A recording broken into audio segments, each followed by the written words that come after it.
বদল হলো স্বাস্থ্যসাথী প্রকল্পে। এবার আরো কড়া পদক্ষেপ করল রাজ্য সরকার। স্বাস্থ্য ভবনের তরফে নতুন অ্যাডভাইজারি জারি করে বলা হয়েছে, এবার থেকে স্বাস্থ্যসাথী প্রকল্পে কোনো রোগী হাসপাতালে 10 দিনের বেশি ভর্তি থাকলে মেডিকেল অডিট করাতে হবে। তা খতিয়ে দেখার পর হাসপাতালের বিলের টাকা মঞ্জুর করবে রাজ্য সরকার। এছাড়াও স্বাস্থ্য দপ্তরের নতুন নির্দেশিকায় স্বাস্থ্যসাথী প্রকল্পে জেনারেল সার্জারি ও স্ত্রীরোগ সংক্রান্ত অস্ত্রোপচারের প্যাকেজের ক্ষেত্রেও বেশ কিছু নিয়ম বদল করা হয়েছে। যে অস্ত্রোপচারের জন্য রোগী হাসপাতালে ভর্তি হয়েছেন, শুধুমাত্র তার প্যাকেজের টাকাই দেবে রাজ্য সরকার। রোগীর অন্য কোনো শারীরিক সমস্যা ধরা পড়লে এবং সেই সংক্রান্ত আরেকটি অস্ত্রোপচারের প্রয়োজন পড়লেও মিলবে না বাড়তি টাকা। নিয়ম না মানলে শাস্তির মুখে পড়তে হবে সংশ্লিষ্ট চিকিৎসক ও হাসপাতাল কর্তৃপক্ষকে। কিন্তু হঠাৎ কেন এই বদলের প্রয়োজন হলো?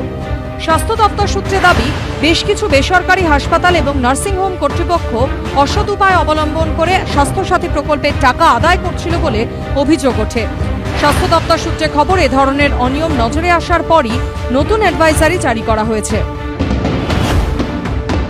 এটা একেবারেই পাবলিক মানি, পাবলিক এক্সচেকার থেকে আসছে, তার অডিট আমরা সবসময় স্বাগত জানাবো। কিন্তু এই অডিট করার নামে বা বাড়তি তার যদি একটা চিকিৎসা করতে গিয়ে অন্য একটা চিকিৎসার প্রয়োজন হয়, সেইটার খরচটা এখান থেকে যোগাবো না, এইটা বলে কি তাদের চিকিৎসা পাওয়ার যে অধিকারটা বা সুযোগটা, সেইটাই কোথাও সংকুচিত হয়ে যাচ্ছে না?